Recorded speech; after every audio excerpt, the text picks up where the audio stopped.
Welcome back, friends. We're still in conversation with Karl, who's the CEO of Retail Capital, talking about entrepreneurship, growth, philosophies, what can we learn?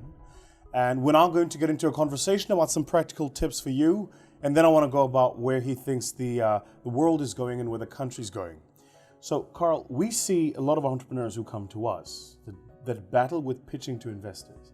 And I'm sure it's something you're familiar with. People who've come to you before and said, I have this fantastic idea, or I want to do X. Even internally in your own team, people who go, we should try this. If you were to give any tips to entrepreneurs about how they should be pitching themselves and their businesses, what would they be? So there are a couple of things. So firstly, where possible, have a proof of concept. Right. So a paper-based pitch is very hard because there are lots of unanswered questions. Right. Yeah, so if you've managed to cobble, as I said earlier, pieces of a big backer or big partner or whatever, you're more likely to raise something.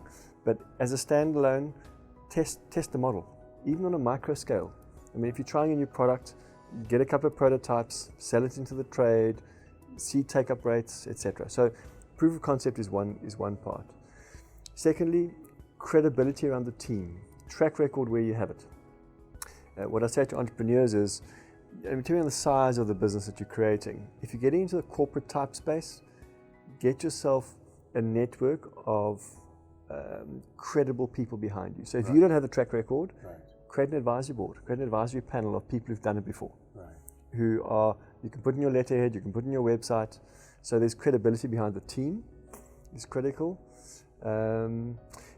Also, never underestimate governance. And people say, well, governance is for later when the business is big. It actually isn't. So the more deliberate you are about how you report, how you put your structures together, the fact that you've got a proper accounting system, that you get monthly management accounts out, that you, if required, have an auditor. So the better your governance, the higher ultimately your valuation is going to be too. If I look at the RCS business, when we did a transaction with a bank, if it was my business on my own with average governance, we might have got a 5 times profit multiple.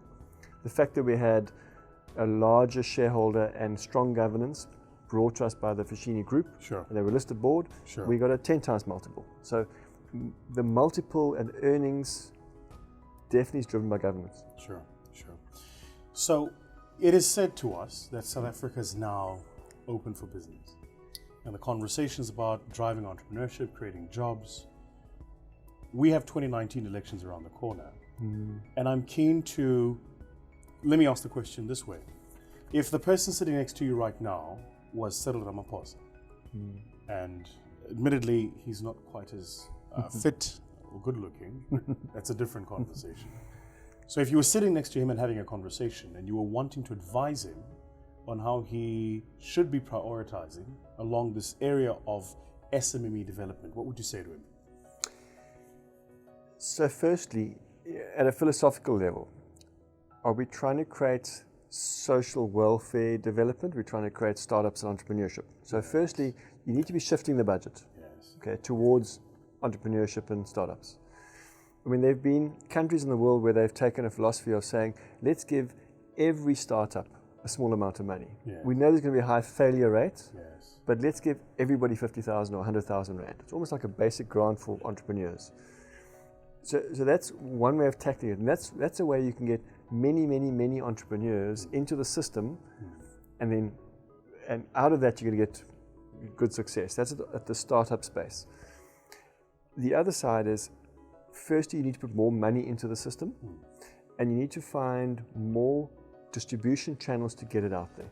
So what tends to happen is government chases the large balance sheets, so they'll go to the big banks and say, there's R1 billion, and go and stimulate the SME economy.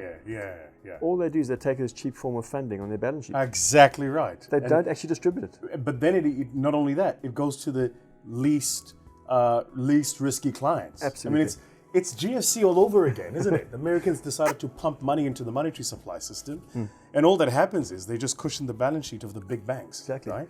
And even the external DFIs, they're putting money into the large banks in South Africa for SME funding, but firstly, the banks don't have the distribution model to get to those entrepreneurs. 100%. Okay. And then secondly, they don't have the risk models to deal with it. So their credit committees are still stuck in asset-based lending.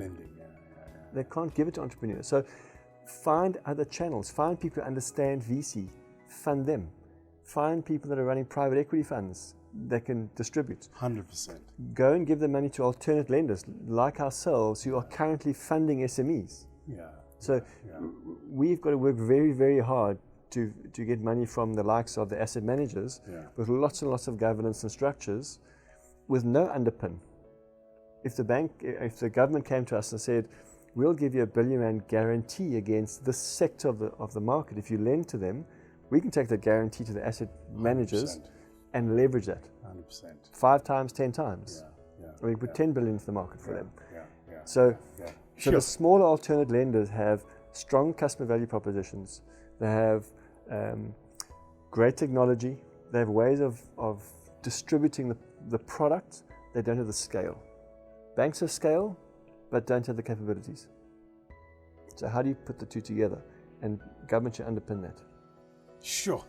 This is fascinating for me because you've just basically said we've been looking at this problem completely incorrectly. Everybody's made the assumption that it's not the availability of money, when it's not just that there's not the availability of money, but there's also not a coordinated thinking around how do you fix the problem. Wow. Agreed. I told you. Entrepreneur, philosopher. So, next 10 years, where do you hope South Africa goes? And if I'm an entrepreneur and I'm looking for 5x growth top line over the next 10 years, what would be your advice to me?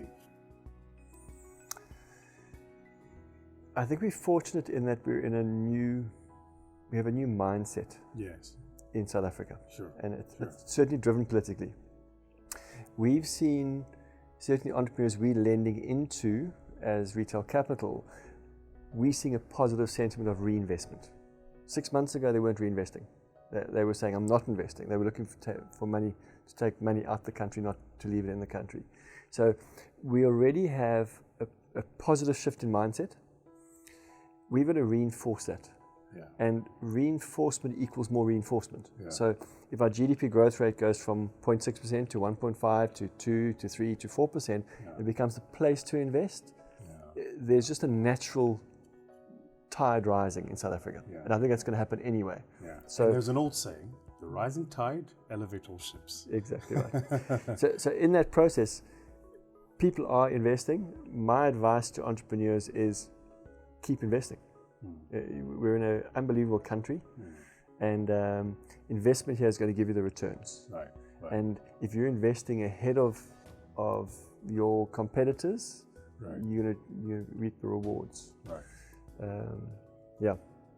Okay. In the event that I am running a business and I am facing serious issues around lack of funding, and two things specifically, lack of funding and inability to access markets, what would be Karl's advice to me? Sure. So let's split the funding discussion up into two. There's short-term cash flow funding issues, which is not a place you want to be as an entrepreneur. There's long-term capital requirement, which you can plan for. So if you're planning for long-term capital requirement, there are structures you can put in place, and that comes down to credibility, track record, partnership, brand, etc. And that's easy to manage and deal with that before you get to the cash flow problem. If you're an entrepreneur that you've been running, you haven't been successful, you have an overhead structure, and you don't have revenues to support it, and you have a cash flow crunch, it's very hard to find funding anyway. You can't walk into a bank and to lend to you. You're back in the friends and family realm where people are betting on your business, not knowing whether it's going to survive. So my advice is don't get yourself into the cash flow problem. Plan up front. And don't also create overhead before you understand what the horizon looks like. If you're going to go and hire 10 senior executives and expect to make money before you know what your market looks like, that's a problem. you're going to have a cash flow problem. So I guess my advice is planning. Think ahead. And if I'm not getting market access, I'm talking to large corporates and they are either not biting or they're not coming back to me, what should I be thinking about doing? Okay, so understand your sales cycle in the market you're in. Right. Okay, so to sell pens to someone on the street is fairly easy because there's lots of customers and they understand the product. Right. The more complex your product and the more complex the organization, the longer sales cycle you're going to have. So if you're trying to sell an Oracle system to a large bank, it's going to take you 5 years, assuming they're going to buy it because you have the right product. So you need to understand the expectations. And the challenge with entrepreneurs is they always overestimate the short term and they underestimate the long term. So that they always think they're going to land the big deal this year without knowing it's going to happen. In the words of Alan Greenspan, irrational exuberance. Exactly. But on the other side, they underestimate the long term. So you tend to operate within your own current confines and look incrementally when actually there's exponential growth out there. Right. So that's important to understand. Right. Final question, and you've touched on it, this exponential growth. So in my books, you're one of the very few people I know who has managed exponentiality, who's started here and gone there, right? And it's very rare. And I'm not sure if it's skill, education, training, mentorship, or just personality and finesse. But if I was an entrepreneur and I was looking for exponentiality, what would be Karl's advice to me? Okay, so I spoke earlier about the 3 major factors or 3 major KPIs you need to focus on. Understand that business is multiplicative. And what I mean by that is business doesn't need to be linear. So if I've got a metric that I can lift by 10%, another metric I can lift by 10%, another metric by 10%, if you multiply those 3 together, you're getting 30% growth. So it's multiplicative. So to become exponential doesn't mean that you have to have amazing technology or amazing anything. You've just got to focus on the metrics that are multiplicative and just do them well every day. And by default, you get exponential growth. Jeez. Okay. Now breaking that down a bit. If you create multiple efficiencies in your business and multiple growth areas, they come together and create exponentiality. Don't ignore technology. Okay, so we're in a wonderful space where there's incredible technology available. It's not all applicable all the time, but if you say, how's blockchain going to affect my business? How's AI going to affect my business? How's cloud computing? How's mobile? And you look at each of your distributions, strategies, and you say, how can I incorporate mobile and get access to a new market? How can I use AI to make a slightly better risk decision?